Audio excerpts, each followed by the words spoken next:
తెలుగు భాష అభివృద్ధికి పరిరక్షణ కోసం నిరంతరం పాటుపడుతున్న సంస్థలు ఎన్నో ఉన్నాయి. వాటిల్లో ఒకటైనటువంటి తెలుగు సారస్వత పరిషత్ ఒకటి. గత దశాబ్ద కాలంగా మన రెండు తెలుగు రాష్ట్రాల్లో కూడా తెలుగు సారస్వత పరిషత్ తరఫు నుంచి ఎన్నో కార్యక్రమాలను అయితే నిర్వహించడం జరుగుతుంది. వాళ్ళు ఎంతో మంది పండితులకు అదేవిధంగా విద్యార్థులకు తెలుగు సారస్వత పరిషత్ నుంచి ఎంతో సహాయ సహకారాలను అందించడం కూడా జరుగుతుంది. కాబట్టి ఈరోజు ఆ సంస్థ నుంచి కొంతమంది ప్రతినిధులు మన FBTVలో ఉన్నారు. సో వాళ్ళు ఎటువంటి కార్యక్రమాలు చేస్తున్నారు, భవిష్యత్ కార్యకలాపాలు ఏమిటి, అదేవిధంగా తెలుగు సారస్వత పరిషత్ ద్వారా ఎటువంటి అభివృద్ధి కార్యక్రమాలు చేశారు, ఇలాంటి విషయాలన్నిటి కూడా వాళ్ళ మాటల్లోనే అడిగి తెలుసుకుందాం. సార్ నమస్తే అండి. సార్ మీ గురించి మీరు ఒక్కసారి మా ప్రేక్షకులకి తెలియజేస్తారా? ముందుగా నేను మా విశ్వనాథరాజు గారు, వారు జాతీయ తెలుగు సారస్వత పరిషత్ తెలంగాణ అధ్యక్షులు అన్నమాట.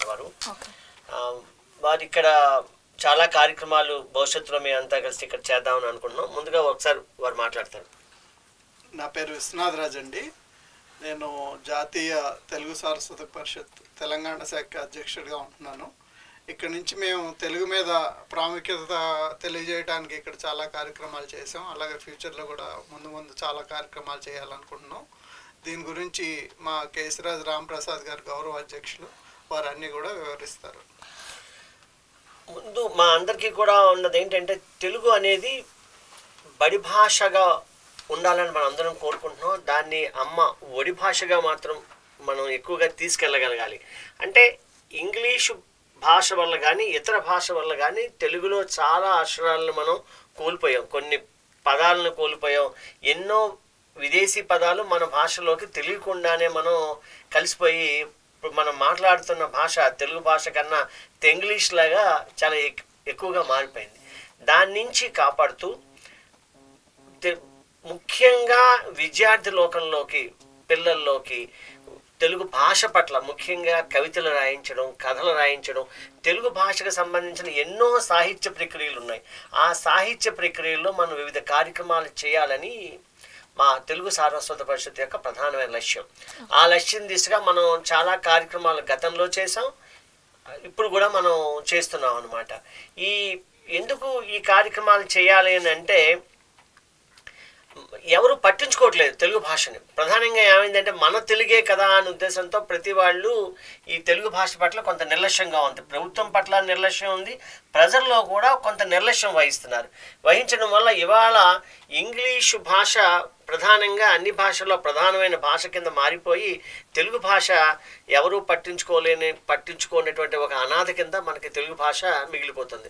ఎంతమంది తెలుగు భాషకు సంబంధించిన సాహితీ ప్రియులు ఎంతోమంది దీని మీద ఆందోళన చేస్తున్నా ప్రభుత్వం ఎందుకో ఆ తెలుగు భాష పట్ల ఒక సవితి తల్లి ప్రేమ చూపిస్తుంది అన్నది మాత్రం నిరుదాంశంగా మారిపోయింది. దీనికి కారణం ఏమిటంటే, తెలుగు భాషని చదువుకున్నట్టయితే ఉద్యోగ అవకాశాలు ఉండవు అన్నది ప్రజలకి ఉండవు అనేది ప్రజలు బాగా నమ్ముతున్నారు. ఈ నమ్మడం వల్ల తెలుగుని ఎవరు చదవడానికి ఇష్టపడటం లేదు. ప్రధానంగా ఈ కార్పొరేట్ అంటే ఈ పెద్ద పెద్ద స్కూల్స్ రావడం వల్ల తెలుగు భాష అక్కడ ఏమైపోయిందంటే ఇంకా దాని ప్రాధాన్యత కోల్పోయింది. అయితే మాకు ఇప్పటికీ ఉన్నటువంటి ఆశ ఏంటంటే, మేము చాలా సాహిత్య కార్యక్రమాలు, కవి సమ్మేళనాలు మేము పెడుతున్నప్పుడు చాలామంది పిల్లలు అద్భుతంగా రాస్తున్నారు, పద్యాలు అద్భుతంగా చదువుతున్నారు. వాళ్ళు పద్యాలు రాస్తున్నారు, కవితలు రాస్తున్నారు, కథలు కూడా అద్భుతంగా రాస్తున్నారు. అంటే మొన్న ఒక నెల రోజుల క్రితం విశ్వనాథరాజు గారు మేము కలిపి ఇక్కడ పోలీస్ హెడ్ క్వార్టర్స్లో మసాబ్ ట్యాంక్లో మేము కార్యక్రమం పెట్టినప్పుడు ఒక 3 సంవత్సరాలు పాప ఎంత అద్భుతంగా పద్యాలు చదివిందో అసలు మాకే ఆశ్చర్యం వేసింది. అక్కడ ఉన్నటువంటి 3వ తరగతి చదువుతున్నటువంటి 5-4 పిల్లలు వచ్చి వాళ్ళ కవిత్వం కూడా రాయడం జరిగింది. అంటే తెలుగు ఉంది, కానీ తెలుగుకి ఏం లేదంటే ఆదరణ లేదు. సో ఈ ఆదరణ కోసం ప్రభుత్వం నుంచి కాకుండా మా వంతుగా మేము అందరం కలిసి తెలుగు భాష కోసం ఒక ప్రత్యేక ప్రయత్నం చేసి దాన్ని అభివృద్ధి చేయాలనేది మా ప్రధానమైనటువంటి సంకల్పం. ఓకే అండి, ఇప్పుడు మనం ముఖ్యంగా చూసుకుంటే అసలు ఈ తెలుగు సారస్వత పరిషత్ అన్నది ఎప్పుడు ప్రారంభించడం జరిగింది, దీని ముఖ్య ఉద్దేశం ఏంటి? తెలుగు సారస్వత పరిషత్ ప్రాధాన్యంగా ఏమైందంటే, తెలుగు సారస్వత పరిషత్తు తెలంగాణ అంటే ఆంధ్ర సారస్వత పరిషత్ కింద గతంలో ఇక్కడ ఉండేది. కానీ రాష్ట్రం విడిపోయిన తర్వాత 2 అటు తెలంగాణ సారస్వత పరిషత్తు, ఆంధ్రాలో ఆంధ్ర సారస్వత పరిషత్తు కింద 2 భాగాల కింద విడిపోయింది. మా బాధ అంతా ఏంటంటే 2 రాష్ట్రాల్లో మాట్లాడేవాళ్ళు తెలుగు వాళ్ళే, అవును, భాష మాతృభాష తెలుగే. కానీ ఈ తెలంగాణ పదం ఆంధ్ర పదం రావడం వల్ల ప్రజల్లో ఏమవుతుందంటే తెలియకుండానే ఒక చీలిక మనకి కనిపిస్తుంది. మన ఉద్దేశం ఏంటంటే రాష్ట్రాలుగా విడిపోయినా మానసికంగా మనందరం కూడా తెలుగు వాళ్ళమే, మనందరం ఒకటే అనే భావన మాకు కోసం అని చెప్పి మనం తెలుగు సారస్వత పరిషత్తుని ప్రారంభించడం జరిగింది. ఇది ప్రధానమైనటువంటి ధ్యేయం మంది. మనందరం ఒకటే, అందరం ఒకటే. ప్రాంతం వేరే ఉండొచ్చు, హిందీ ఎలాగ ఉంటుందో అలా ప్రాంతాలుగా మనం దూరంగా ఉండొచ్చు, కానీ అధికారం రీత్యా తప్ప భాష వరకు మనందరం ఒకటే, అందరం కలిసి దాని మీద పోరాడాలన్నది మా ప్రధానమైన ధ్యేయం. సో దానికోసం ఏంటంటే ఇప్పుడు అవధానం కొంతమందికి మాత్రమే కుదిరినటువంటి కొద్దిమంది మాత్రమే పండితులు మాత్రమే చేసే కార్యక్రమంలా ఉంది. మన ఉద్దేశం అలా కాదు. పామరుడు కూడా ఒక అవధానం చేయగలగాలి, విద్యార్థులు కూడా ఒక అవధానాన్ని చేయగలగాలి. అందరూ కలిసి దీన్ని ఇంకా విశ్వవ్యాప్తం చేయాలి. పద్యం అనేది తెలుగు భాషకు ఉన్నటువంటి గొప్ప ప్రక్రియ. ఇంకా ఏ భాషలో లేని దేంట్లో ఉందంటే మనకి తెలుగు భాషలో ఉంది. అలాంటి తెలుగు భాషలో ఉన్న పద్య ప్రక్రియను మనం ఏం చేస్తున్నామంటే నిర్లక్ష్యం వహిస్తున్నాం. అలా కాదు, మనం కూడా తెలుగు పిల్లలకి మనం పద్యం నేర్పాలి. ఒక ఆట గీత కానీ తేట గీత కానీ చాలా సులువుగా రాయొచ్చు. పద్యం రాసే ప్రక్రియ సులువు, దాన్ని మనం నేర్పట్లేదు. అలాగే కవితలు రాయొచ్చు. కవితలు రాయాలంటే ఇదివరకు ఏవో చాలా కష్టమైనటువంటి ప్రక్రియలు ఉండేవి, ఆ ప్రక్రియలు కష్టంగా ఉండేవి. మేము జ్యోతి పత్రికలో మేము ఆణిముత్యం అని ఒక కాలం నిర్వహిస్తున్నాం అప్పుడే 2 ఏళ్ల క్రితం నుంచి. ఎవరు రాస్తారా అని అనుకున్నాం. ఇవాళ పిల్లలు రాస్తున్నారు, పెద్దవాళ్ళు రాస్తున్నారు. 90 సంవత్సరాల నుంచి ఉన్న పెద్దవాళ్ళ దగ్గర నుంచి 10 ఏళ్ళు 12 ఏళ్ళ పిల్లల వరకు కూడా వాళ్ళ ఆణిముత్యాలు వాళ్ళు రాస్తున్నారు. అంటే రాసే ఆ సామర్థ్యం ఉంది, కానీ దాన్ని ప్రోత్సహించే నాదుడు లేడు ఇక్కడ. మన ఉద్దేశం ఏంటంటే ఆ ప్రోత్సాహం ఇవ్వడం కోసమే తెలుగు సారస్వత పరిషత్ ప్రధానంగా ప్రయత్నం ఎక్కువ చేస్తుంటుంది అనమాట. అంటే ఇప్పుడు మీ ఉద్దేశం ప్రకారం అంటే మనకి ఇప్పుడు ప్రతి స్కూల్లో కూడా ఇది వరకు మెయిన్ ఫస్ట్ లాంగ్వేజ్ అని చెప్పుకునేవారు, ప్రథమ భాష. అలాంటిది ఇప్పుడు సెకండ్ థర్డ్ లాంగ్వేజ్ కింద వచ్చేసింది. అంటే సబ్జెక్టుగా తెలుగు ఉందే తప్ప తెలుగుని ఎంతవరకు వాల్యూ ఉందని మీరు భావిస్తున్నారు ఒక స్కూల్లో? ఇవాళ పాఠశాలల్లో ఇందాక ముందే చెప్పాను, మనం బడి భాషగా చూస్తున్నట్టయితే ఒక విధంగా తెలుగుని మనంతటా మనమే విదేశ భాషల మోజుతో మన భాషను మనమే చంపేసుకుంటున్నాం. అలా చంపుకుంటే కొంతకాలం అయిందో తెలుగు మృత భాష కింద కూడా మారిపోవచ్చు. అప్పుడు మనం చెప్పుకోవడానికి నువ్వు ఎవరు అంటే తెలుగు వాళ్ళని చెప్పుకోవడానికి కూడా మన దగ్గర మన భాష ఉండదు. అంటే మాట్లాడుతాం, కానీ భాష అంటే అర్థం ఏమిటంటే రాయగలిగి ఉండాలి, చదవగలిగి ఉండాలి, మాట్లాడగలిగి ఉండాలి. 3. నేను మాట్లాడతాను, నేను చదవలేను, రాయలేను అంటే అర్థం ఏంటంటే తెలుగు అది భాష అది మృత భాష కిందే అయిపోతుంది అనమాట. అందువల్ల మనం దాని గురించి మనం ప్రత్యేకంగా చర్యలు తీసుకోవాల్సిందే. అంటే స్కూల్లో ఏ భాష అయినా అవనివ్వండి, కానీ ఇంట్లో తల్లిదండ్రులు మాత్రం తెలుగులోనే మాట్లాడడానికి ప్రయత్నం చేయించాలి, పిల్లలతో తెలుగులో రాయించడానికి ప్రయత్నం చేయాలి. అలాగే పిల్లల్లో కథ అనేది ఒక అద్భుతమైనటువంటి 1000 సంవత్సరాల నుంచి ఉన్నటువంటి గొప్ప ప్రక్రియలో కథ ఒకటి. కానీ ఇవాళ ఏ తల్లి కూడా ఇవాళ పిల్లలకి కథ చెప్పే స్థాయిలో ఏ తల్లి లేరు. ఇంట్లో ఇదివరకు అయితే అమ్మమ్మలు ఉండేవారు, తాతయ్యలు ఉండేవారు, నానమ్మలు ఉండేవారు, వాళ్ళు కథలు చెప్పేవారు. ఇవాళ ఇంట్లో పిల్లాడికి కథలు చెప్పే అమ్మమ్మలు లేరు, నానమ్మలు లేరు. ఎప్పుడైతే కథలు చెప్పట్లేదో వాళ్ళు ఏమవుతుందంటే వాళ్ళకున్న మొబైల్లోనూ లేక టీవీలోనూ ఇంగ్లీష్లో ఉన్న రైమ్స్ వింటున్నారు, ఇంగ్లీష్లో ఉన్నటువంటి ఆ సీరియల్స్ అవన్నీ ఓటీటీలో చూస్తున్నారు. చూడటం వల్ల వాళ్ళకి ఏమైపోయిందంటే ఇంగ్లీషులో ఆ వినడం ఎక్కువైపోయి వాళ్ళందరూ ఇంగ్లీష్లో మాట్లాడడానికి అలవాటు పడిపోయారు. ఇప్పుడు నా మనోడు కూడా అదే స్థితిలో ఉన్నాడు, వాడికి తెలుగు రావట్లే, ఇంగ్లీష్ అయితే అనర్గళంగా మాట్లాడుతున్నాడు. మేము ఎవరూ ఇంగ్లీష్ నేర్పలేదు వాడికి, కానీ వాడు ఎలా మాట్లాడుతున్నాడు?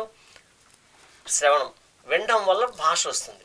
ఏది ఇంట్లో తల్లి తండ్రి ఇద్దరు కూడా తెలుగు మాట్లాడడానికి సిగ్గుపడుతున్నారు. వాళ్ళు సిగ్గుపడుతున్నప్పుడు తెలుగు ఎలా వస్తుంది? పిల్లలకి రాదు.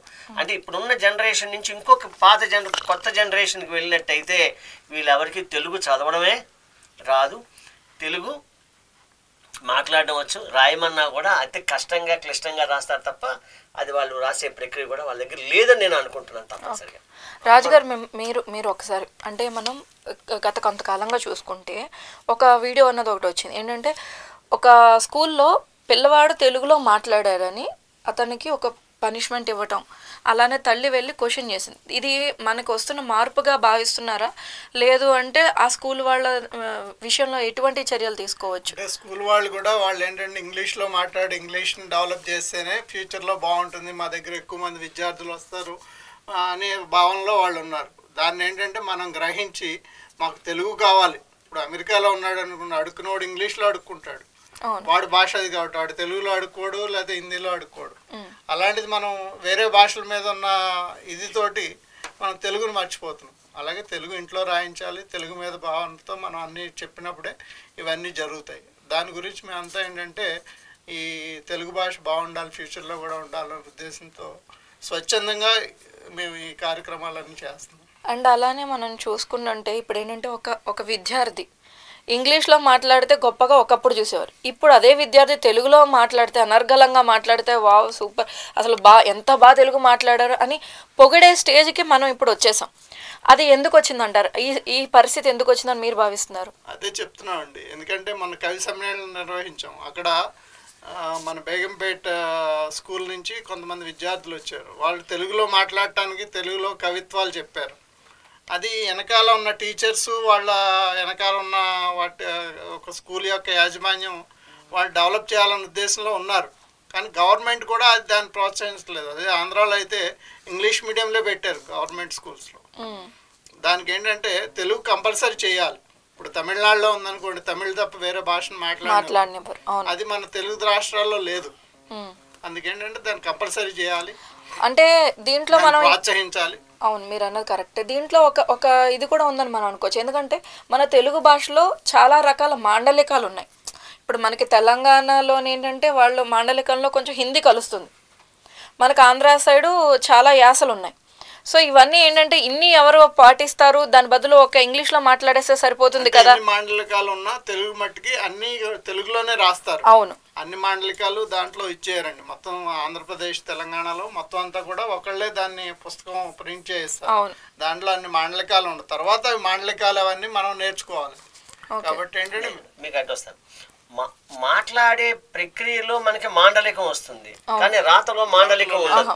అవును అనండి. అందువల్ల మనం దాని గురించి అసలు ఇప్పుడు భాష యాస ఇందులోకి వచ్చినప్పుడు మనం ఏమవుతుందంటే అక్కడ ఉన్నటువంటి మాట్లాడే వాళ్ళ యొక్క అంటే వాళ్ళు ఫస్ట్ అంటే లిటరసీ అంటాం మనం. అంటే వాళ్ళు ఏ రకమైనటువంటి విద్యావంతులు అంటే ఫస్ట్ జనరేషన్ సెకండ్ జనరేషన్ అంటే ఇంగ్లీష్ పదాలు వాడుతున్నామని కాదు, ఏ జనరేషన్లో అంటే తాత తల్లి తండ్రి కూడా బాగా చదువుకుని ఉన్నట్టయితే వాళ్ళకి తెలుగులో కూడా బాగా మాట్లాడగలుగుతారు. మనకి తెలంగాణ ఎందుకు వచ్చింది అంటే ఇక్కడ నిజాం నవాబు పరిపాలించడం వల్ల, ఇక్కడ చాలా 500 సంవత్సరాలకు పైన నిజాం నవాబు పరిపాలన, గోల్కొండ నవాబులు పరిపాలన సాగింది. కాబట్టి వాళ్ళు ఏం చేశారు, ఉర్దూని అరబిక్ని కూడా వాళ్ళు ప్రధానంగా భాష కింద వాళ్ళు పెట్టుకుని చేయడం వల్ల ఆ పదాలన్నీ తెలియకుండా రాజభాష కావడం వల్ల ఈ తెలంగాణలో ఉర్దూ మనకి ఎక్కువగా కనిపిస్తుంటుంది తప్ప హిందీ కనిపించదు. మనకు బాగా కనిపించే పదాలన్నీ కూడా ఉర్దూ పదాలు మనకి ఎక్కువ ఎందుకని ఇక్కడ మాట్లాడే ఆ మనుషు రాజభాష కావడం వల్ల వస్తుంది. అక్కడికి వచ్చేటికల్లా తెలంగాణ మన ఆంధ్ర వైపు వచ్చేటికల్లా అక్కడ ఉన్నంత కూడా బ్రిటిష్ వాళ్ళు పరిపాలించారు. అందువల్ల మాకు అక్కడ ఎక్కువ పదాలన్నీ కూడా ఇంగ్లీష్ పదాలన్నీ కూడా మాకు భాషలోకి అనిపిస్తాయి. ఇప్పుడు చూడండి, రోడ్ అనేది ఎక్కువ వాడతాం, పేపర్ అని వాడేస్తాం. అంటే చిన్న చిన్న పదాలు ఉన్నవన్నీ కూడా ఏమైపోయింది ఇంగ్లీష్లోకి. అంటే తెలుగు భాష యొక్క గొప్పతనం ఏంటంటే ఏ పదాన్నైనా తెలుగులోకి మార్చేసుకుంటుంది. అంటే డు ము ఊలు అనే వీటిని పెట్టినట్టయితే ఏ పదమైనా ఏమైపోతుంది, తెలుగు పదం అయిపోతుందండి. రోడ్ అనే పదాన్ని మనకి రోడ్డు మీకు అదేంటంటే అంటే ఈ డూములే మీరు ఏ పదమైనా తీసుకున్నట్టయితే అది ఏమైపోతుంది అనమాట. మీరు రోడ్డు అంటే అది ఇంగ్లీష్ పదం కాదు, తెలుగు పదం. మనం ఏం చేసాం అనమాట అంటే తెలుగు పదం కింద చేసాం వీటిని ఉపయోగించుకోవడం వల్ల. రామ్ సంస్కృతం, దాన్ని తెలుగులో రాయాలి, తెలుగులో మాట్లాడాలని అనుకోండి. రామ్ పక్కన ఏం పెట్టాలి, డూ పెడితే ఆ పదం ఏమైపోయింది, తెలుగు పదం అయిపోయింది. సాంస్క్రిట్ వర్డ్ కాదు. రాముడు, లక్ష్మణుడు, ఇలా ఏం చేస్తాం అనమాట. భాషలో ఆ సౌలభ్యం కోసం కొన్ని పదాలని మనం వాడుతున్నాం. అదేమి అంతవరకు పర్వాలేదు, సౌలభ్యం వరకుని తప్ప. తెలుగుని మనం ఆ పదం తెలుగులో ఉన్నా సరే మనం ఇంగ్లీష్ పదం వాడుతున్న దాన్ని మనం కొంచెం వరకు ఖండిస్తుంటాం అనమాట. మనం కొంచెం దాన్ని మనం అంటే అందరికీ అలవాటైపోయింది. మనం దాన్ని ఎందుకని మనం చదువుకోవడం వల్ల మనకి అందరూ అవే పదాలు వాడడం వల్ల మనం ఏం చేస్తుంటాం అంటే ఇంగ్లీష్ పదాలని తెలియకుండా వాడుతుంటాం. అది మనం తప్పని అన్ను, కానీ అలా కొద్ది కాలం వాడితే ఏమైపోతుందంటేనండి మనకి ఆ అక్షరాలు పోతాయండి. ఇప్పుడు అలు అలు ఉండేది, పోయింది. కృష్ణుడు అరుకారం కూడా కొద్దిగా మనకి తగ్గిపోతుంది. అలా కొన్ని పదాలు మనకి తెలియకుండానే భాషలోంచి వెళ్ళిపోతున్నాయి. ఆ వెళ్ళిపోతున్న పదాలని మళ్ళీ తిరిగి మనం ఏం చేయలేము, జనజీవన స్రవంతిలోకి తీసుకురావడం కష్టం అయిపోతుంది. ఇప్పుడు గుర్రము అని రాసే పూర్వం ఏం చేసిన బండిరా రాసేవాళ్ళం, అలా బండిరా అనే పదమే ఇవాళ రావొత్తు పెట్టేస్తున్నాం, కింద రావొత్తు పెట్టి రాసేసాం. అందరూ కూడా దాన్ని ఏం చేస్తున్నారు, ఆమోదించేశారు. అదే అలా అయిపోయింది. అందువల్ల మనం ఏంటంటే తెలియకుండాలోనే మనకున్నటువంటి 56 అక్షరాల్లో ఆల్రెడీ ఒక 6 అక్షరాలు కృష్ణార్పణం ఇంక రావు. కానీ మన ప్రాబ్లం, మన సమస్య ఏంటంటే ఎలా కాపాడుకోవాలి. ఇప్పుడు మన తాపత్రయం అంతా భాషను కాపాడుకోవాలి. నేను చాలాసార్లు చూసి, ఇప్పుడు హోటల్కి వెళ్తామండి. ఇప్పుడు హైదరాబాద్ కాదు, మన ఊళ్ళో, నేను మా పాలకుల్లో ఉన్న ఊళ్ళోకి వెళ్ళి నేను మొన్న ఏదో ఒక హోటల్కి వెళ్ళాను. చూసి ఆ హోటల్కి వెళ్ళి మనం మెనూ కార్డు ఇస్తే ఇంగ్లీష్లో ఉంది. మా పాలకుల్లో అందరూ తెలుగే మాట్లాడతారు, కానీ అక్కడ ఉన్న మెనూ కార్డు దేనిలో ఉంది, ఇంగ్లీష్లో ఉంది. ఎందుకు ఉండాలి ఇంగ్లీష్లో? ఏం తెలుగులో ఉంటే తప్పేంటి? అంటే అక్కడ ఉన్న వాళ్ళందరం తెలుగు వాళ్ళమే. ఎప్పుడు వస్తారు, ఎవరో వచ్చేవాళ్ళు చాలా తక్కువ మంది ఉంటారు. వాళ్ళకి తెలుగు రాని వాళ్ళ సంఖ్య ఉన్నప్పుడు వాడికి మనం ఇంగ్లీష్లో పెట్టచ్చు. చిన్న ప్రక్రియ. ఎందుకు హోటల్స్లో ఉన్న వాళ్ళు దీన్ని ఎందుకు ఆలోచించరు? మనం కూడా దాని మీద ఎందుకు ఉద్యమం చేయం? ఏమో తప్పేంటి? చిన్న ప్రక్రియ.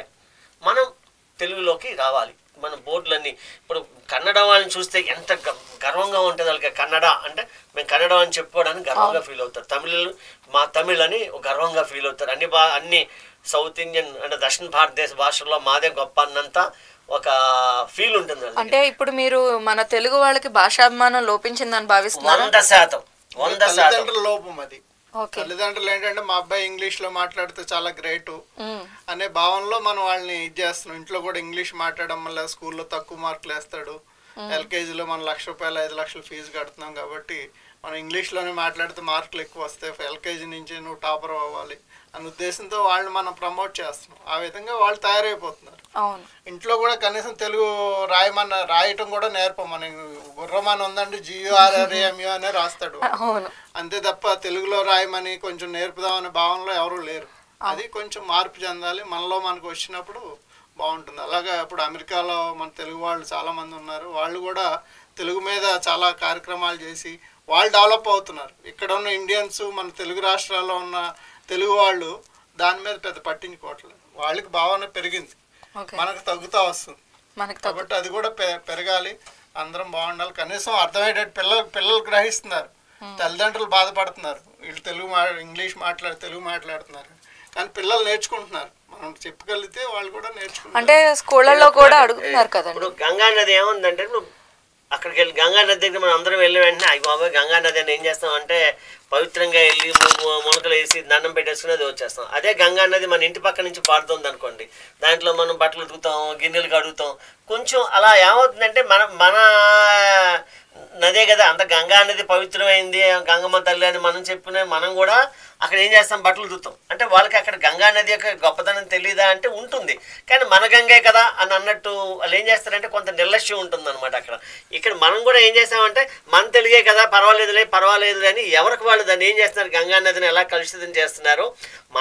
మనం ఈ ఆంగ్ల పదాలని, పరభాష పదాలని తీసుకొచ్చి మన భాషను కూడా ఏం చేస్తున్నారంటే కలుషితం చేస్తున్నారు. కాబట్టి గంగా నదిని ఎలా అయితే వాళ్ళు పవిత్రం చేయడం కోసం గంగా శుద్ధి కార్యక్రమాలు ఎలా చేస్తున్నారో మనం కూడా భాషా శుద్ధికి సంబంధించినటువంటి ఇలాగా కలుషితం కాకుండా మన భాషను మనం కాపాడుకోవాలి. దానికోసం తెలుగు సారస్వత పరిషత్ పనిచేస్తుంది. ఓకే, అంటే ఇప్పుడు తెలుగు సారస్వత పరిషత్ ద్వారా ముఖ్యంగా చేసిన కార్యక్రమాలు ఏమిటి? అంటే తెలుగు అభివృద్ధి కోసం మీరు చేపట్టిన కార్యక్రమాలు ఏంటంటే? అదే ఇందాక నుంచి చెప్తున్నది అదేనండి. మనం అంటే భాషకు సంబంధించినటువంటి 21 ప్రక్రియలు మనకు ఉన్నాయి మన దగ్గర. ఆ 21 ప్రక్రియల్లో కూడా మనం చాలా సాహిత్య కార్యక్రమాలు చేస్తూ ఉంటాం. పుస్తకాలు ఎవరైనా వాళ్ళు వేయమని అంటే వాళ్ళకి పుస్తకాలు వేయడం కోసం కూడా మనం ప్రయత్నం చేస్తున్నాం. ఎక్కడైతే కవులు అంటే కొంతమంది కవులకు మంచి అవకాశాలు దొరుకుతాయి, కొంతమంది కవులకు అవకాశమే దొరకదు. నేను ఒక 90 సంవత్సరాలు ఉన్నటువంటి అప్పల నరసింహం గారని నా మిత్రులు ఒక ఆయన సింహాచలంలో ఉంటారు. ఆయన మంచి కవి, కానీ ఆయన రాసింది ఎంతవరకు ఒక్కసారి కూడా పేపర్లో ఒక కవిత కూడా పేపర్లో ప్రచురించబడలేదట. ఆయన ఒక కవిత రాసి, సార్ నేను పంపిస్తాను సార్, నా కవిత పేపర్లో వేస్తారా అని అడిగారు ఆయన. ఆయన ఉద్దేశం ఏంటంటే గొప్ప గొప్ప కవులు మాత్రమే పేపర్లో పత్రికలో వస్తాయి తప్ప మాలాంటి చిన్న కవులకి పేపర్లో పత్రికలో రాసే అవకాశం రాదని ఆయన భావన అనమాట. అలా నాకు చాలా మంది కనిపించారు. అప్పుడు నేను జ్యోతి పత్రిక వారితో కూడా నేను మాట్లాడినప్పుడు, సరే మేము కవి సమ్మేళనం పెడతాం, మా కవి సమ్మేళనంలో ఉన్న ప్రతి రచయిత యొక్క కవితని మీరు పేపర్లో వేస్తారా అని అడిగాను. నేను వేస్తానని చెప్పారు వారు. అలాగా మేము పెట్టినటువంటి ఇప్పుడు 5-6 సార్లు మనం ఈ ప్రక్రియ మీద కవి సమ్మేళనం పెట్టినప్పుడు కూడా వారు అవన్నీ కూడా వారి పత్రికలో వేయడం జరిగింది. అది అసలు చిన్న విషయం కాదు. 2 పేజీలు అంటే దగ్గర ఒక 60 కవితలు మనకి పత్రికలో వచ్చాయన్నమాట. అవి ఢిల్లీ నుంచి రాశారు, బరంపురం నుంచి రాశారు, తమిళనాడు నుంచి రాశారు, కన్నడ ప్రాంతంలో ఉన్న తెలుగు వాళ్ళే రాసి పంపించారు. వాళ్ళన్నీ చూసుకుని వాళ్ళు చాలా ఆనందపడుతుంటారు. సార్ మా కవిత కూడా పేపర్లో వచ్చింది సార్ అంటారు. అది చూడండి, మనకు ఒక కథ ఉంది, మా బుడగ పైకి ఎదుగుతుందా లేదా అని. ఒక బ్లాక్ అతను అడుగుతాడు, అన్ని బుడగలు ఎగురుతున్నాయి, నా బ్లాక్ కలర్లో ఉన్న బుడగ ఎగురుతుందా అని. ఒక బ్లాక్ అలాగా అనుకుంటారు మాది పడదే అని. కానీ మనం ఇవాళ రాస్తే ఎంకరేజ్ చేయడానికి, ప్రోత్సహించడానికి పత్రికలు కూడా ముందుకు రావాలి. పిల్లలు రాసినటువంటి ఒక కాలమ్స్ మీద అంటే వాళ్ళ కవితలను కానీ వాళ్ళు రాసిన కథలను కానీ అన్ని పేపర్లు, నేను వార్త వాళ్ళు, సూర్య పేపర్ వాళ్ళని, ఈనాడు పేపర్ వాళ్ళని, అన్ని పేపర్ల వాళ్ళకి ఒకటే విన్నపం ఏంటంటే పిల్లల కోసం ఒక పేజీని కేటాయించండి. వాళ్ళు రాసినటువంటి కవితలను మీ పత్రికలో వేయండి. అప్పుడు కవి ఏమవుతారంటే మళ్ళీ హీరో అవుతారండి. కవిని హీరోనిగా మనం మార్చాలి. అప్పుడు ఇవాళ ఏమైందంటే దురదృష్టం కొద్దీ సినిమాకు ఉన్నటువంటి హీరోలే ఇవాళ హీరోలుగా ఉన్నారు. కానీ కవి హీరోగా మనకి అనుకోకుండా కిందకి స్థాయి తగ్గిపోయింది. మీరు ఒక ఫ్రెంచ్ రెవల్యూషన్ చూడండి, ఒక అమెరికన్ రెవల్యూషన్ చూడండి, రష్యన్ రెవల్యూషన్ చూడండి, ఏ విప్లవం అయినా ఆ కవుల యొక్క ఉద్యమం వల్లే అక్కడ వాళ్ళకి ఆ దేశాలకి నాయకత్వం వచ్చింది. వాళ్ళకి తెలంగాణలో కూడా ఆంధ్రాకి ఉన్న తేడా ఏంటంటే తెలంగాణలో ఉన్న కవులు తెలంగాణ ఉద్యమాన్ని చాలా బలంగా తీసుకెళ్ళగలిగి ఉద్యమాన్ని బాగా నిర్మించగలిగారు. అందుకని డెఫినెట్గా నేను వాళ్ళందరికీ కవులందరికీ కూడా నేను శాల్యూట్ చెప్తాను. వాళ్ళ ఉద్యమాల వల్లే ఇవాళ తెలంగాణ సాధించుకోగలిగారు. కవిని హీరో చేయగలిగింది ఉద్యమం. కానీ దురదృష్టం ఏంటంటే మళ్ళీ మనకి భాష మీద దాన్ని మనం కవిని మనం ప్రోత్సహించే దశగా ప్రస్తుతం వ్యవస్థ నడవటం లేదు. అది మా బాధ. మీరు ఇందాక చెప్తూ ఉన్నారు అంటే పత్రికల వాళ్ళకు కూడా పిల్లల కోసం ఒక కోలం ఉంచండి అని చెప్పేసి అన్నారు. కానీ ఇప్పుడు సామాజిక మాధ్యమాలు ఎక్కువైపోయినాయి. పత్రికలు చదివేవాళ్ళు కానీ పేపర్లు చదివేవాళ్ళు తక్కువైపోయారు. ఇటువంటి డిజిటల్ యుగంలో మీరు తెలుగు భాష అభివృద్ధికి ఎటువంటి కృషి చేయగలగరు అని అనుకుంటున్నారు? ముఖ్యంగా మనకి జాతీయ తెలుగు సారస్వత పరిషత్కి సుమారు 78 శాఖలు ఉన్నాయండి. ఈ శాఖల్లో మన ఉద్దేశం ఏంటంటే ఈ కార్యక్రమాలని మనం జూమ్ సమావేశాలు మనం ఎక్కువ నిర్వహిస్తున్నాం అనమాట. అంటే ప్రత్యక్షంగా అది ఓ విధంగా కోవిడ్లో నేర్చుకున్నటువంటి గొప్ప ఒక ఫలితంగా నేను చెప్పచ్చు అనమాట. ప్రతి నెలకి ఒక జూమ్ సమావేశం ఉంటుంది. దానిలో అది పూర్తిగా మహిళలు మాత్రమే పాల్గొన్నటువంటి కవి సమ్మేళనాలు 250 మందితో కూడా ఒక కవి సమ్మేళనం పెట్టాం. మొత్తం 2 రాష్ట్రాలు దేశం మొత్తం మీద అందరూ కూడా 250 మంది ఓ రోజు ఉదయం 9 దగ్గర నుంచి రాత్రి 9 వరకు కూడా ఒక కవి సమ్మేళనం డిజిటల్ మాధ్యమంగా పెట్టాం. కథా సమ్మేళనం పెట్టాం ఒక 2 నెలల క్రితం, 3 నెలల క్రితం. పూర్తిగా దగ్గర ఎంతమంది 150 మంది పిల్లలు వాళ్ళ కవితలు వాళ్ళ కథలు రాసి పంపితే దానిలో మేము 90 మంది మాత్రమే తీసుకోగలిగాం. ఎందుకనంటే సాయంకాలం 5ంటికి ప్రారంభించినటువంటి కథా సమ్మేళనం రాత్రి 11 అయినా ఇంకా సాగిపోతుంది అనమాట. ఇంకా అవ్వట్లేదు. ఇంకా అప్పుడు ఇంకొకసారి అవకాశం ఇస్తామని మనం ఆపేసాం అనమాట. అంటే డిజిటల్ మాధ్యమం చేయడం వల్ల ఏ ప్రాంతంలో ఉన్న వాళ్ళైనా సులువుగా ఈ కవి సమ్మేళనంలోకి రావడానికి ఆస్కారం ఉంటుంది. అది మనకు ఒక మంచి పరిణామం లాగా అనిపించింది ఎవరైనా సరే. అలాగే రాసినటువంటి వాళ్ళ కవితలన్నింటినీ కూడా మనం మళ్ళీ యూట్యూబ్లోకి అప్లోడ్ చేసేసాం డైరెక్ట్గా. అందువల్ల కవి సమ్మేళనం ఏమైంది, ఎవరైతే మాట్లాడారో అవన్నీ కూడా యూట్యూబ్లోకి అప్లోడ్ చేయడం వల్ల వాళ్ళ కవితను వాళ్ళే దాన్ని చూసుకోగలిగారు. దాన్ని మళ్ళీ డౌన్లోడ్ చేసి అందరూ కూడా రీల్స్ కింద తర్వాత షార్ట్స్ కింద కూడా దాన్ని విడదీసి మనకు మళ్ళీ తిరిగి పంపిన వాళ్ళు కూడా చాలామంది ఉన్నారు. ఇది కూడా మనం అనిపించింది, ఓహో అంటే ఈ దశగా కూడా వాళ్ళందరూ నేర్చుకుంటున్నారు అనేది ఒక మంచి పరిణామం అనిపించింది. పాలకొల్లులో 6వ తారీఖున ఈ నెల 6వ తారీఖున అంతర్జాతీయ లఘు చలనచిత్రోత్సవం పెట్టి ఈ చలనచిత్రాల్లో కూడా తెలుగు భాష మీద చిన్న లఘు చిత్రాల యొక్క పోటీ పెట్టి ₹1,00,000 ప్రథమ బహుమతి, 75,000 రెండో బహుమతి, 50,000 మూడో బహుమతి పెట్టి ప్రదర్శించిన ప్రతి చిత్రానికి 5,000 కూడా ఇచ్చాం. ప్లస్ ఉత్తమ నటుడి దగ్గర నుంచి సహాయ నటి, బాల నటి వరకు అన్ని కార్యక్రమాలు కూడా మేము, అంటే ఇందాక చెప్పాము తెలుగు భాష అంటే పద్యమే కాదు, కవితే కాదు, అన్ని ప్రక్రియల మీద కూడా కార్యక్రమాలు చేస్తాం. అలాగే తెలంగాణలో మనం ఏ కార్యక్రమాలు చేస్తున్నామో మా విశ్వనాథరావు చెప్తారు. అదే నెక్స్ట్ మన సిరిసిల్ల జిల్లాలో సిరిసిల్ల ప్రాంతంలో కవి సమ్మేళనం అవంతా కూడా చేయదలుచుకున్నామండి. అలాగే మన యాదగిరిగుట్ట స్వర్ణపురి దేవాలయంలో ఒకటి కార్యక్రమం చేయదలుచుకున్నాం. నెక్స్ట్ మంత్ మళ్ళీ కడపలో ఒక కార్యక్రమం ఉంది. అలాగే ఎవ్రీ మంత్ ఒకటి 2 ప్రోగ్రామ్ జరుగుతూనే ఉంటాయి. అలాగే ఇంటర్నేషనల్ ఫిల్మ్ ఫేర్ కూడా నెక్స్ట్ ఇయర్ చేయాలి ఇక్కడ హైదరాబాద్లో అని చెప్పి ఏదైతే లఘు చలనచిత్రోత్సవాలు చేశారో దాంట్లో చాలా మంచి తెలుగు మీద చాలా పట్టు వచ్చింది. చాలామంది పిల్లలంతా కూడా మేము ఇంగ్లీష్కి వ్యతిరేకం కాదు, నేర్చుకోవాలి, అన్ని భాషలు నేర్చుకోవాలి, నేర్చుకుంటే ఫ్యూచర్ ఉంటుంది, అదంతా ఉంటుంది. దాంతోపాటు అసలు విషయం తల్లిదండ్రులు మర్చిపోతున్నారు. మన తల్లిదండ్రులు అంటే మనకు తెలుగు, అది మర్చిపోకూడదు అనేది మా తపన అనమాట. దాంతోపాటు ఇవి కూడా కంపల్సరీ ఇది నేర్చుకుని ఇంగ్లీష్ నేర్చుకోండి, తర్వాత 10 భాషలు నేర్చుకోండి. ఇవాళ మేము కూడా 10 భాషలు వచ్చు మాకు, అయినా కూడా తెలుగులోనే మాట్లాడతాం.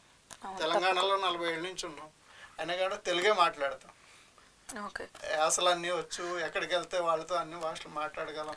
అంటే ఈ కార్యక్రమంలో ముఖ్యంగా అంటే పెద్దవాళ్ళు మాత్రమేనా, లేదు స్కూల్ విద్యార్థుల్ని, బయట వాళ్ళని అందరినీ కూడా? స్కూల్ విద్యార్థులనే మేము ఎక్కువ ఫోకస్ చేస్తున్నాం, ఎందుకంటే వాళ్ళు కూడా ఇంట్రెస్ట్గా ఉన్నారు.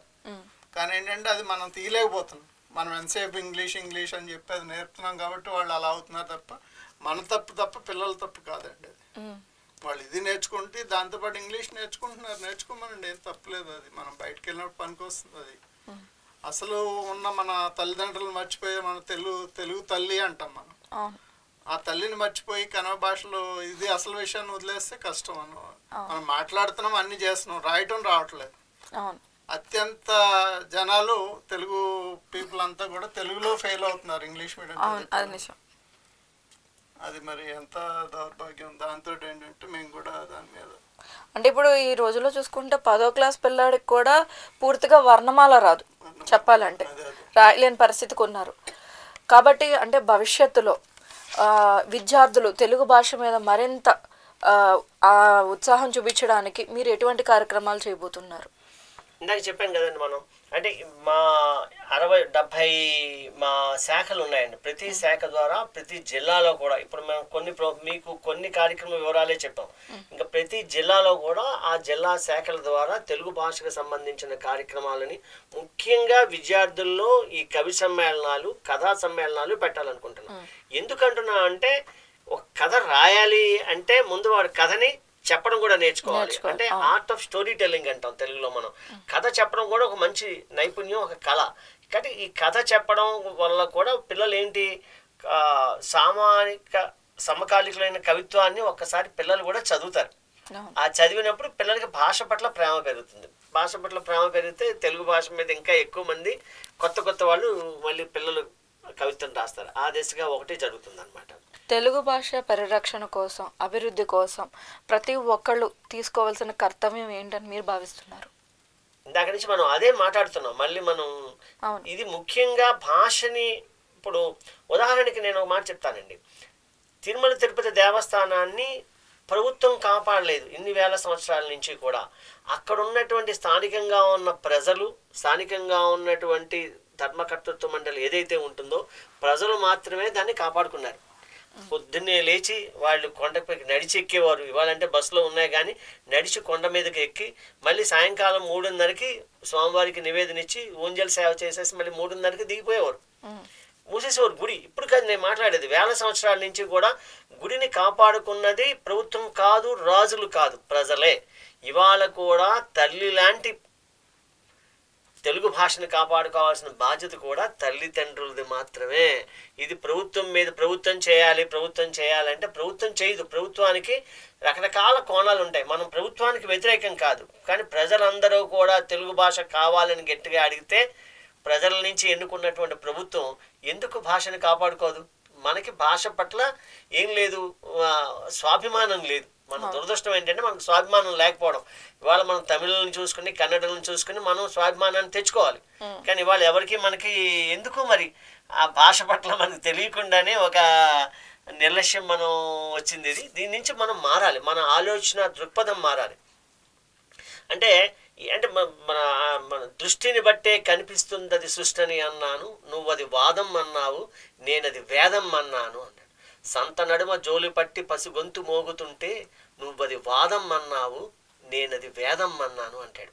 అంటే ఒక చిన్నపిల్లాడు సంతలో కూర్చొని ఒక డప్పు కొట్టుకుంటూ పాట పాడితే ఓహో చాలా బాగుంది, పాట బాగుంది, పాట బాగుందని మనం అందరం మెచ్చుకొని డబ్బులు వేస్తాం. కానీ ఒక్కళ్ళు కూడా ఆ బాబు ఆ పిల్లవాడు ఎందుకని ఆ జోలు పట్టుకుని ఆ సంతలో అడుకుంటున్నాడు అన్నది మనం ఎవరూ కూడా పట్టించుకోవట్లేదు. మనం పట్టించుకోవాల్సింది ఏంటి, ఆ పిల్లవాడు ఏ ఆకలితో పాడుతున్నాడు, ఇంట్లో ఏ ఆర్థిక పరిస్థితి వల్ల పాడుతున్నాడో తెలుసుకుని ఆ పిల్లవాడిని మనం ఆ పరిస్థితి నుంచి తీసుకొచ్చినప్పుడు మాత్రమే అది వేదం అవుతుంది, లేకపోతే అది ఒత్తి వాదం మాత్రమే అవుతుంది. దానివల్ల మనకు ఉపయోగం లేదు. మనందరం కలిసిగట్టిగా మీరు మేము అందరం ప్రజలందరం కూడా మన భాష మనం కాపాడుకోవాలి. మన కన్న తల్లిని ఎలా కాపాడుకుంటున్నామో మన తెలుగు తల్లిని కూడా కాపాడుకోవాలని నేను మనస్ఫూర్తిగా నేను అనుకుంటున్నాను. మా సమూహంలో మా మిత్రులు అందరూ కూడా మా అందరి కోరిక ఒకటే, జై తెలుగు తల్లి, జై జై తెలుగు తల్లి. అదే ఇందాక మీరు చెప్తూ కూడా నారాయణ రెడ్డి గారి గురించి ప్రస్తావన తెచ్చారు. మాకు తెలిసిన విషయం ఏంటంటే నారాయణ రెడ్డి గారితో మీకు ఒక మంచి అవినాభావ సంబంధం ఉందని ఒక సమాచారం ఉంది. దాని గురించి మీరు. నారాయణ రెడ్డి గారు అంటే మాకు విధంగా ఒక దేవుడు, ఒక గురువు కింద మా భావన. అంటే గురువు అంటే విద్య నేర్చుకుంటేనే కాదు, వారి పుస్తకాలను చదవడం వల్ల, వారితో కలిసి తిరగడం వల్ల చాలా జ్ఞానాన్ని సంపాదించుకున్నటువంటి. మేము నారాయణ రెడ్డి గారి పేరు మీద ఒక కళాపీఠం పెట్టాం, డాక్టర్ సి నారాయణ రెడ్డి కళాపీఠం అని.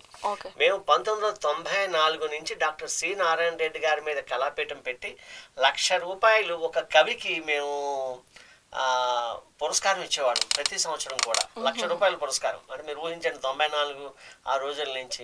అంటే చాలామంది లబ్ధ ప్రతిష్ఠులైన కవులందరినీ మనం తీసుకొచ్చి ఇచ్చేవాళ్ళం.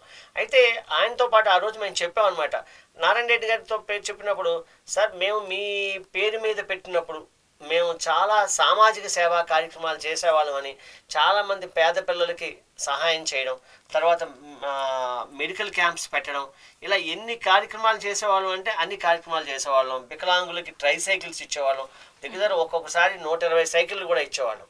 అంటే సామాజిక సేవ చేయడం వల్ల ఆ విధంగా ఏంటంటే ప్రతి సంవత్సరం నారాయణ రెడ్డి గారు మా ఇంటికి రావడం, వారి ఆశీస్సులు మేము తీసుకోవడం, పొద్దున్న ఆ రోజంతా ఆయనతో పాటు స్పెండ్ చేసే గొప్ప అవకాశం కూడా మాకు దొరికేదనమాట. అలా ఆయనతో పాటు మేము కూడా నడక, ఆయనకి తల్లిని అంటారనమాట, రోజు నడిచేవారు, ఆయనతో పాటు నడవడం జరిగేది.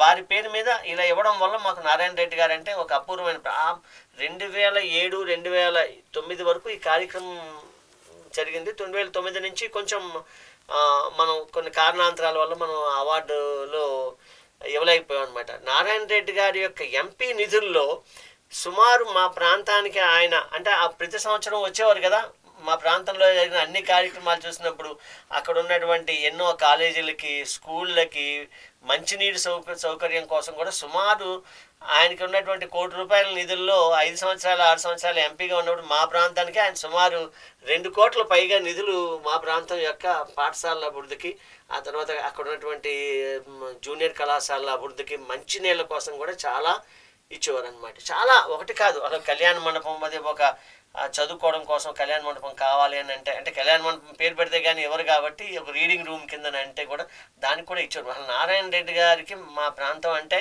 ఆయన సిరిసిల్ల అని ఆయన చెప్పుకున్నా కూడా, కరీంనగర్ అన్నా కూడా పాలకొల్లు అంటే ఆయనకి ఇంకా అవాజ్యమైనటువంటి ప్రేమ ఉండేది. మా దగ్గర ఆయన వస్తున్నారంటే స్టేషన్కి మా వాళ్ళందరూ 50 మంది వెళ్ళి రిసీవ్ చేసుకుని బాగా మేము ఆయన బాగా ప్రేమించేవారు. మా ప్రాంతం అన్న ఆయనకి అక్కడ గోదావరి అన్నా చాలా ఇష్టం, తామలపాకు తోటలన్నా, ఆ పచ్చని పొలాలన్నా చాలా చాలా ఇష్టం, చాలా బాగా ఆయన వాటిని ప్రేమించేవారు. అందుకని నారాయణ రెడ్డి గారు అంటే మాకు దైవ సమానం, మా అందరికీ కూడా, మా కుటుంబానికి అందరికీ కూడా, మా ప్రాంతంలో ఉన్న వాళ్ళందరికీ కూడా.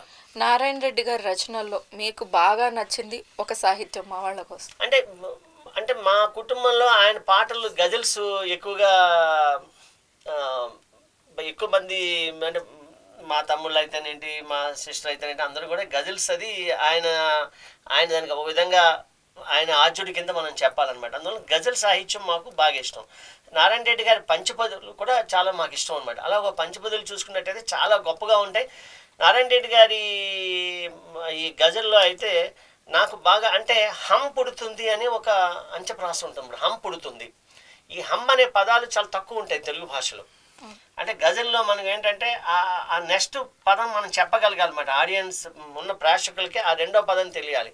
జనముంటే తరగని ఉత్సాహం పుడుతుంది, జనముంటే తరగని ఉత్సాహం పుడుతుంది, ధనముంటే ఖరీదైన,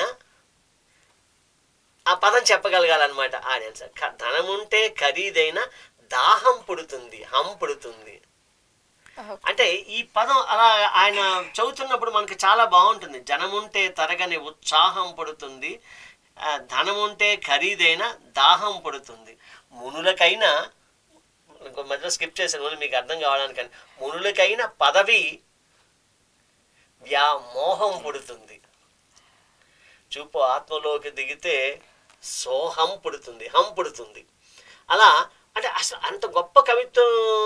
మళ్ళీ నేను గజల్స్ చూసిన దాంట్లో నారాయణ రెడ్డి గారిలాగా గజలు అంత అద్భుతంగా రాసిన వాళ్ళు నాకు మళ్ళీ కనిపించలేదు. కొద్దిగా రెంటాల శ్రీ వెంకటేశ్వరరావు గారు చాలా బాగా రాస్తారండి. అంటే కొన్ని ఆయన రాసినవి ఒక అద్భుతమైనటువంటి ఉన్నాయన్నమాట. చేదకుంటే బావిలోన నీరు చెడిపోతుంది, చేదకుంటే బావిలోన నీరు చెడిపోతుంది, వాడకుంటే ప్రతిభకున్న వడిపోతుంది. వాడకుంటే ప్రతిభకున్న వడిపోతుంది అంటే తప్పు కదా, గుండెలోన తడిపోతుంది అంటారు. ధనముందని కలిముందని విర్రవేగకు, గుండె పడి వీడితే అనుభవాల బడిపోతుంది అంటారన్నమాట. అంటే ఆ వడిపోవడం, బడిపోవడం, చెడిపోవడం, మడిపోవడం, గుండెలోన తడిపోతుంది అంటాడు. అంటే అసలు ఇలా చూసినప్పుడు భలే వాడుతున్నారే, ఎంత గొప్పగా రాయగలుగుతున్నారే అంటాం. అంటే మనం ఇలా ప్రక్రియ పిల్లలకి చెప్పినప్పుడు కూడా పిల్లలు సులువుగా రాయగలుగుతారండి. అంటే రాయడానికి మనం ఏదో కష్టమైన ప్రక్రియ ఇది చెప్పాలి. ఇలా రాస్తే కూడా మంచి పదం మనం తయారు చేయగలుగుతాము. తడిపోతుంది, మనం దాన్ని ఇంకోలా కూడా చెప్పచ్చు కదా. తడిపోతుంది అంటే గుండెలోనే తడిపోతుంది అన్నారు. మనం ఇంకా ఆ పదాన్ని ఆకు మడిపోతుంది అని అంటారన్నమాట. అంటే మనం పిల్లలకి కవిత్వం రాసే పద్ధతులు నేర్పగలగాలి. రావి రంగారావు గారు కూడా ఒక మంచి పుస్తకం రాశారు దీని మీద.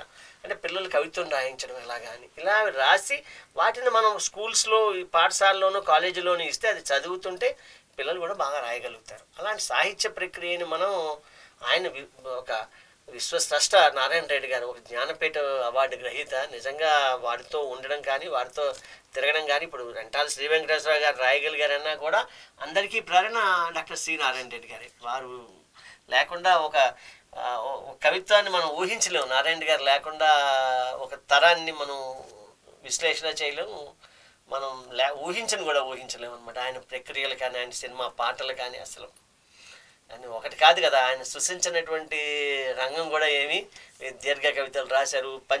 మనం అసలు మన క్రౌంచ పదులు కానీ అసలు అవన్నీ కూడా ఒక అద్భుతం అండి. అంతే అది. దాని గురించి ప్రత్యేకంగా ఇంకో రోజు మాట్లాడుకోవాలన్నమాట మనం దాని గురించి. తప్పకుండా మీ లక్ష్యం అయితే ఖచ్చితంగా నెరవేరాలి. అదేవిధంగా ప్రతి ఒక్కళ్ళు తెలుగుని స్పష్టంగా, అదేవిధంగా తెలుగు భాషకు అంత ఆదరణ పెరగాలని అయితే మేము మా ప్రేక్షకుల తరఫు నుంచి కోరుకుంటున్నాము. చిన్న మనవి, తెలంగాణ మీ ఛానల్స్లో కూడా మెయిన్గా ప్రతిరోజు ఒక అరగంట, 10 నిమిషాలు, 20 నిమిషాలు, 30 నిమిషాలు ఈ కవుల మీద, గొప్ప గొప్ప వ్యక్తుల మీద చెప్పి పరిచయాలు కూడా పెడితే అందరూ కూడా ఇంటరాక్ట్ అవుతారు, వాళ్ళు కూడా ఇంట్రెస్ట్ పెరుగుతుంది. నేను ఇంగ్లీష్లోనే మాట్లాడతాను ఎందుకంటే అర్థమవుతుందని. తప్పకుండా అది మీ వంతే ఎక్కువ ఉంటుంది కాబట్టి అది మీరు చేస్తారని కోరుకుంటున్నాం. తప్పకుండానండి. మీరు మీ విలువైన సమయాన్ని మా ప్రేక్షకుల కోసం కేటాయించి తెలుగు భాష యొక్క విలువ, మనం దాన్ని కాపాడుకోవాల్సిన ఆవశ్యకతలను కూడా మా ప్రేక్షకులకి చాలా చక్కగా తెలియజేశారు. మీరు ఇలానే మీ కృషిని ఇంకా ముందుకు తీసుకుని వెళ్ళి ఈ ఉద్యమాన్ని ముందుకు తీసుకుని వెళ్ళి ఇంకా కృషి చేస్తారని మేమైతే భావిస్తున్నాం. నమస్కారం. నాకు ఒక చిన్న విన్నపం ఉంది.